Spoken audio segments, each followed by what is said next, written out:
go, flow and ebb, and of course, we are not a big enough school district to be able to do this.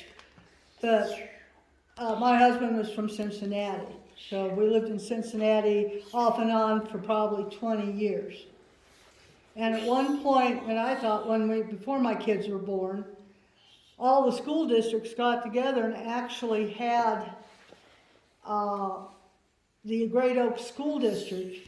And what it was trade. They had to take English, they had to take the requireds, and then they took machining, hairdressing, or whatever. Now when we moved back, when I had children, and my kids were actually in the Cincinnati Public School District, which is a very minority, 99%. They had they had the regular elementary schools.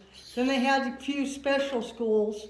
They had the School of Creative and Performing Arts, which you had to audition for. I got one of them in there. The other one wasn't that way. But what they also did with the high schools, they had one high school that was basically college prep.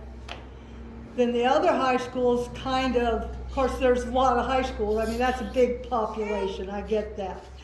But then they had, the one my youngest son went to was communications, which was newspaper writing, TV production, and that kind of thing. In fact, he told Jerry Springer to get off his set. He did. And one for teachers' aides and different things like that.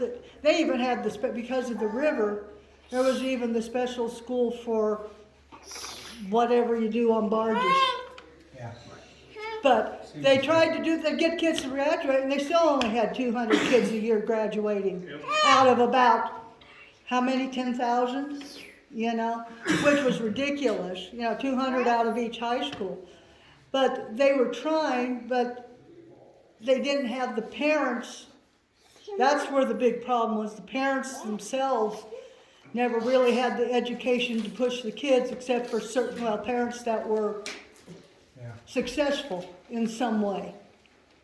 But we need to do that. We need to say, well, you might not want to go to college. You need to know these, but maybe we can help you do something else. We've got the ag program up here because we've got ranch kids. Yes. But we still need to teach. And home ec is now what? Family life skills or something. But we need to teach this stuff. We also need to teach children how to balance a checkbook. Well, that's what I mean, life skills. Financial literacy. Yeah. Or even how to read a clock with our hand and stuff. Most of these children nowadays don't know how to read a clock, how to count money back. Oh, I know. Not using a calculator or a register. I hate to say that.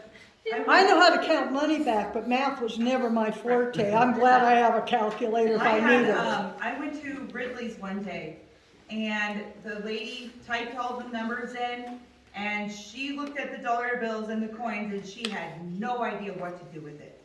And I had to teach her while I was the customer. Yeah, I told her exactly what it was. I had that problem over here at the store.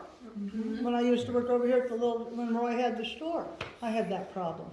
And it's like, oh, I understand it if they're this big, but once they get up here, they should know.